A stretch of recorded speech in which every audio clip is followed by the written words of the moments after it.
Hi ළමයි ඔන්න අද මම අරගෙන ආවේ අපේ ලෝක කෘෂිකර්මාන්තයේ පාඩමේ අපි නවත්තපු තැනින් ඉතුරු ටික ඒ තමයි ඓන්ද්‍රීය කෘෂිකර්මාන්තය සම්බන්ධව. අපි අද කතා කරමු මානුෂ භූගෝල විද්‍යාව කොටස යටතට එන ලෝක කෘෂිකර්මාන්තයේ පාඩමේ ඓන්ද්‍රීය කෘෂිකර්මාන්තයේ කොටස.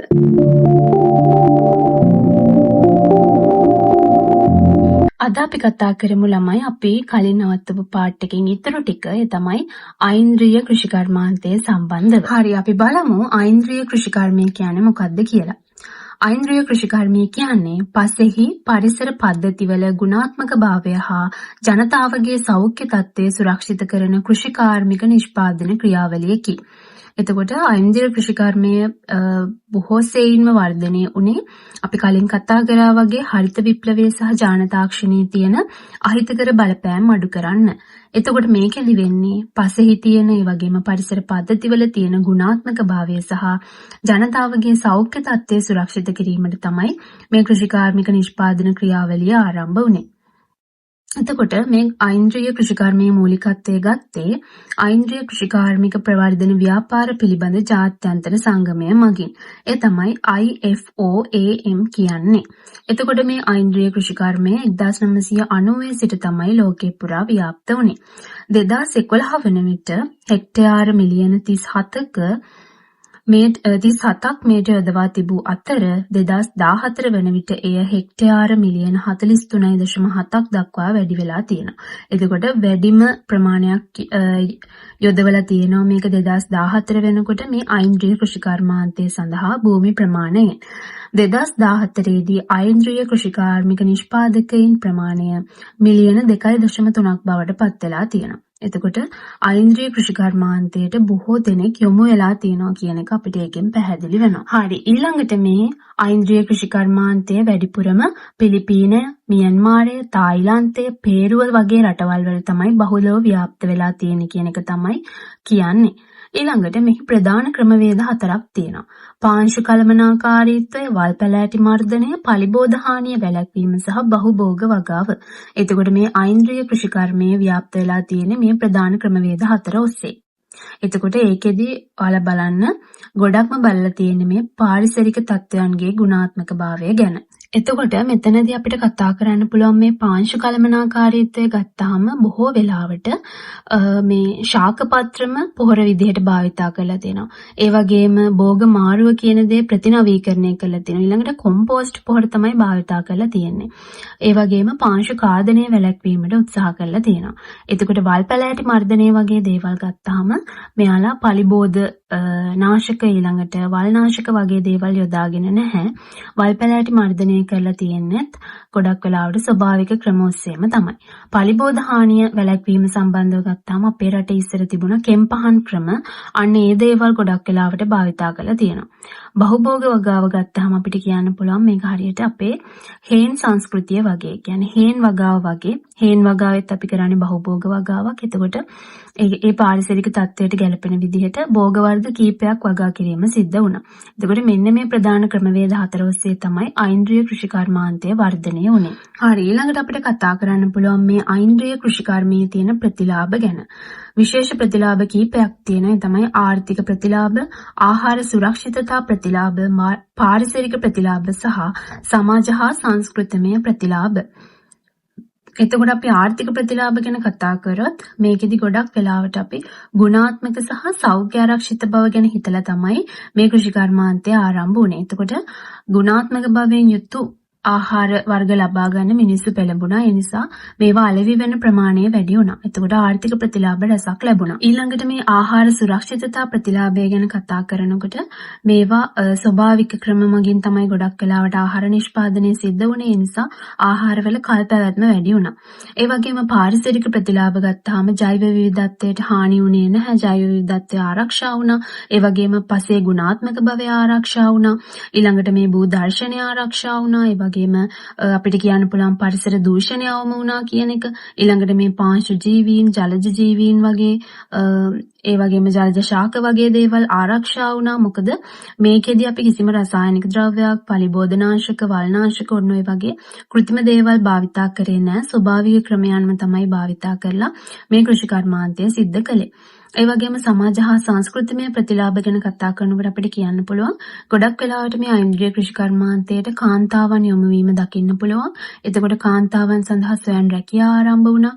ඒ වගේම තමයි අපිට සාම්ප්‍රදායික ඥාණය නැත්නම් අපේ රටේ තියෙන සාම්ප්‍රදායික දැනුම යොදා ගන්න පුළුවන් වුණා. මොකද කෘෂි කර්මාන්තය සඳහා විවිධ කෙම්පහන් ක්‍රම භාවිතා කරලා තිබුණා අපේ අතීත මුතුන් මිත්තන්.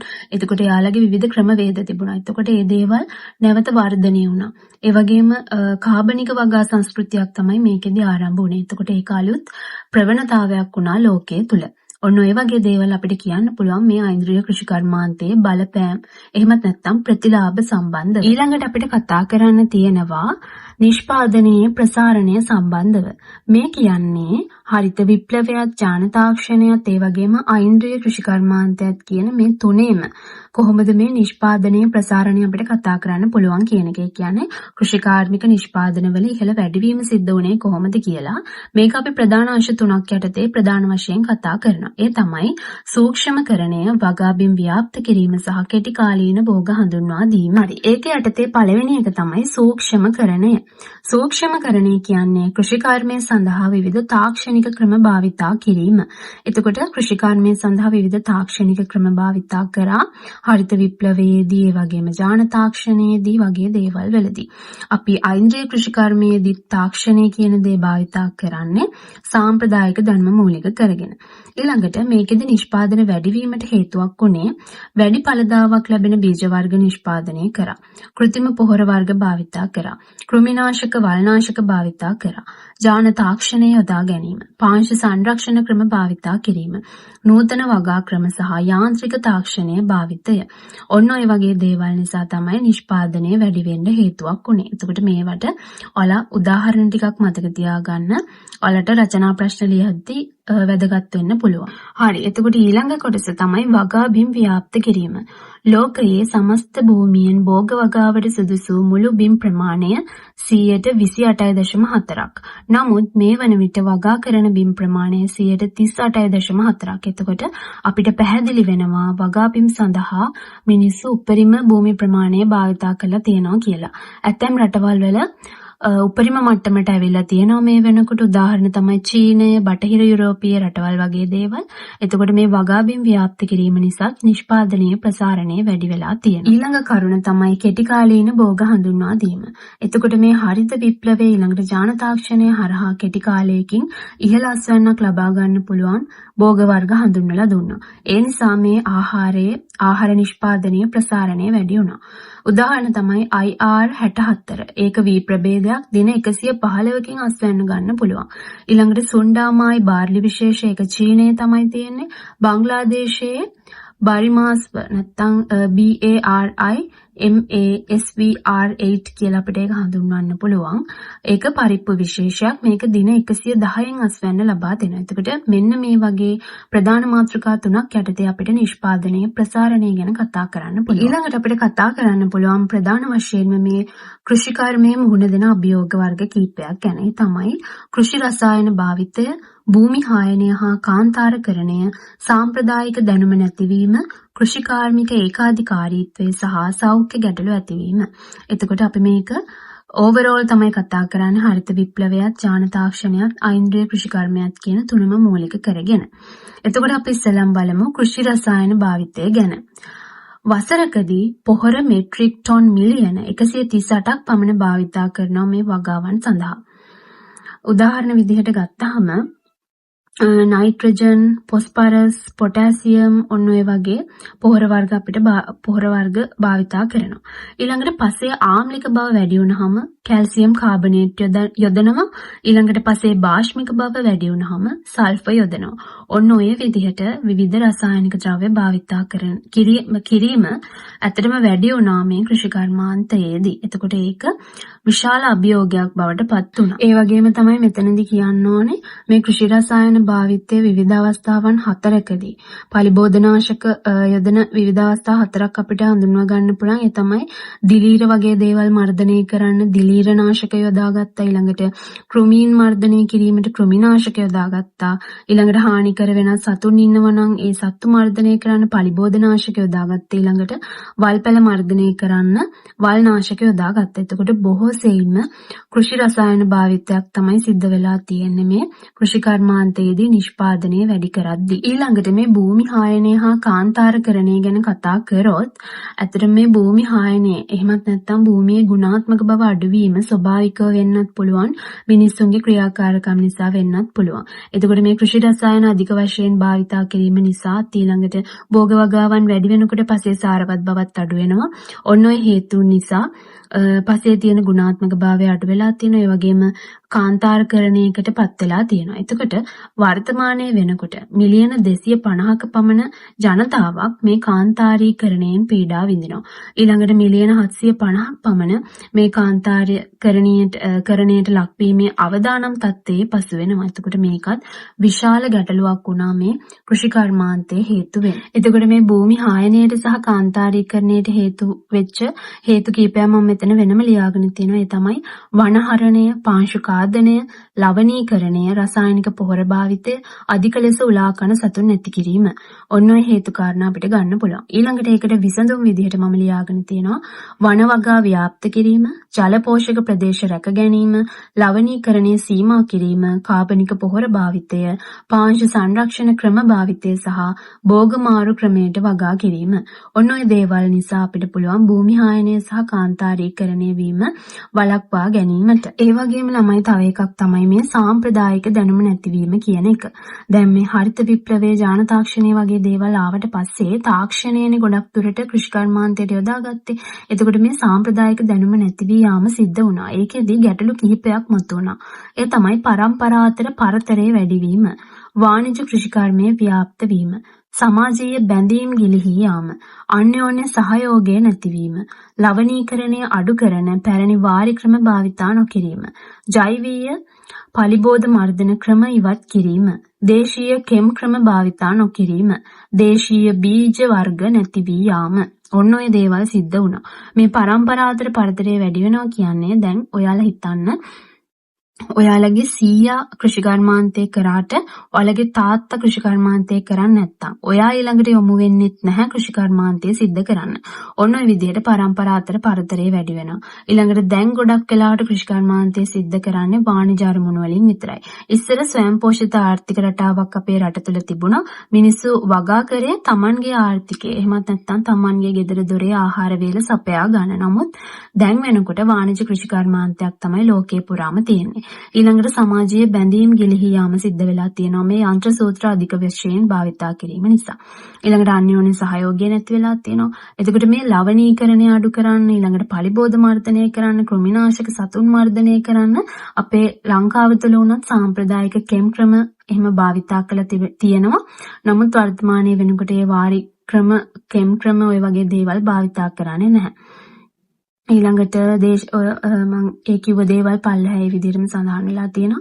ඊළඟට දේශීය බීජ වර්ග නැති වෙලා ගිහින් තියෙනවා. මොකද වර්තමානයේ වෙනකොට වැඩිපුරම තියෙන්නේ ජාන තාක්ෂණයේ මගින් ඉපදවපු බීජ වර්ග. එහෙමත් නැත්නම් මුහුම් කළ දෙමුහුම් කළ බීජ වර්ග. ඊළඟට මේ ගැටලු වලට විසඳුමක් ලෙස අපිට කතා කරන්න පුළුවන් ඓන්ද්‍රිය කෘෂිකර්මය සම්බන්ධව. එතකොට හරිත විප්ලවය සහ ජාන තාක්ෂණය නිසා තමයි ගොඩක් ගැටලු ඇති වුනේ.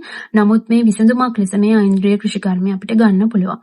මානව හිතවාදී හා පරිසර හිතකාමී ආකල්ප සංවර්ධනය කිරීම. ඊළඟට සාම්ප්‍රදායික ක්‍රමවල වැදගත්කම පිළිබඳ ගොවීන් දැනුවත් කිරීම.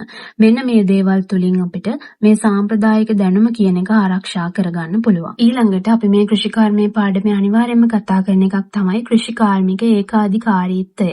එතකොට මේ ඒකාධිකාරීත්වය ගැන කතා කරනකොට අපිට කතා කරන්න සිද්ධ වෙනවා බහුජාතික සමාගම් ගැන. මොකද වර්තමානයේ වෙනකොට මේ ලෝක කෘෂිකර්මාන්තය බහුජාතික සමාගම් කීපයක් මගින් තමයි හසුරවන්නේ. එතකොට අපි දැනගන්න ඕනේ මොකද්ද මේ බහුජාතික සමාගමක් කියන්නේ කියලා. ඒ තමයි එක් රටක් තුල ආරම්භ කරන ලද ව්‍යාපාර රටවල් රාශියකට විහිදුවා ඇති මහා පරිමාණ සමාගම්. එතකොට මහා පරිමාණ සමාගම් තමයි මේවා. එතකොට උදාහරණ විදිහට ගත්තාම කාගිල්ස්, CIC, සින්ජෙන්ටා, මොන්සැන්ටෝ, බේයර්, ඩියුපොන්ට්, ඩෝ ඇග්‍රෝ සයන්ස් ඔන්න ඔය වගේ බහුජාතික සමාගම් අපිට ගන්න පුළුවන්. උදාහරණයක් ලෙස කිව්වොත් මේ බහුජාතික සමාගම් වලට සමහර පේටන්ට් බලපත්‍ර තියෙනවා බීජ සම්බන්ධව. උදාහරණයක් තමයි මොන්සැන්ටෝ සමාගම ගත්තොත් මේ ජාන තාක්ෂණයේ නිපදවන සියලුම බීජවල පේටන්ට් අයිතිය තියෙන්නේ මෙන්න මේ සමාගමට. එතකොට ළමයි මේ බහුජාතික සමාගම් වල ඒකාධිකාරී පාලනය නිසා ඇතිවන ගැටලු රාශියක් තියෙනවා. ඒ තමයි ජෛව විවිධත්වයට හානි සිද්ධ වීම, ඒකභෝග වගාව ව්‍යාප්ත වීම, නිවර්තන වර්ෂා වනාන්තර විනාශ වීම, පස හායනය වීම, භූගත ජලය දූෂණය වීම, සමාගම් නිපදවන ආහාර වලින් වැඩි කොටසක් සත්ව ආහාර ලෙස ලබා දීම, කෘමිනාශක හා වල්නාශක භාවිතය වැඩි කරවීම, වෙළඳ ප්‍රචාරණයට අධික වියදමක් දැරීම, රටවල් වල දේශපාලන සමාජීය ආර්ථික අංශවලට බලපෑම් සිදු කිරීම, ගොවීන් ණයගැතියන් වීම. ඔන්න ඔය වගේ ගැටලු රාශියක් මතුවෙනවා මෙන්න මේ බහුජාතික සමාගම් වල ඒකාධිකාරී පාලනය නිසා. ඊළඟට ගත්තාම මේ කෘෂිකර්මාන්තයේ මුහුණ දෙන ඊළඟ ගැටලුව තමයි සෞඛ්‍ය ගැටලු ඇතිවීම. ඒ අතර පිළිකා තත්ත්ව ඇතිවීම, චර්ම රෝග, පපුවේ සහ උදරයේ වේදනා, කොඳු ඇටපෙළ ආශ්‍රිත රෝග, ඇතැම් අහිතකර කෘෂි රසායන, විවිධ නිෂ්පාදනවල තැන්පත්ව පැවතීම ඔන්න ඔය වගේ දේවල් ගන්න පුළුවන්. උදාහරණයක් විදිහට දීලා තියෙනවා නෙළුම් අල. දැන් ඔය ජල මූලාශ්‍ර වලට ඔය විවිධ රසායනික ද්‍රව්‍ය එකතු වුනහම මේ නෙළුම් අල කියන්නේ මඩේ හැදෙන දෙයක්නේ. එතකොට ඒ වගේ ඒවා තැන්පත් වෙන්න පුළුවන්. එතකොට මේ වගේ විෂ සහිත දේවල් අපි ආහාරයට ගත්තාම විවිධ ලෙඩ රෝග හැදෙන්න පුළුවන්. ඉතින් ළමයි ඔන්න ඔය විදිහට අපිට මේ ලෝක කෘෂිකර්මාන්තය සම්බන්ධව කරුණු සාකච්ඡා කරන්න පුළුවන්. ඒ මගින් ඇති වෙලා තියෙන ගැටලු මොනවද වගේ දේවල්. මොකද වර්තමානයේ වෙනකොටත් ලෝකේ පුරාම ව්‍යාප්ත වෙලා තියෙන්නේ මෙන්න මේ කෘෂිකාර්මික ක්‍රමවේද ටික. ඉතින් ඔන්න ඔය විදිහට අපිට මේ ඓන්ද්‍රීය කෘෂිකර්මාන්තය දක්වා කොටස වගේම මේ වෙනකොට අපි කතා කරලා තියෙනවා ලෝක කෘෂිකර්මාන්තය සම්බන්ධ සියලුම කොටස් ටික. හරි ළමයි. එහෙනම් අදට මම වීඩියෝ එක නවත්තනවා. ඊළඟට part 3 එකෙන් මම අරගෙන එන්නම් ශ්‍රී ලංකාවේ කෘෂිකර්මාන්තය සම්බන්ධව. ඉතින් එහෙනම් මේ වීඩියෝ එකත් ඉක්මනට අරගෙන එනකම් මගේ YouTube channel එකත් එක්ක දිගටම එකතු වෙලා ඉන්න. Bye bye.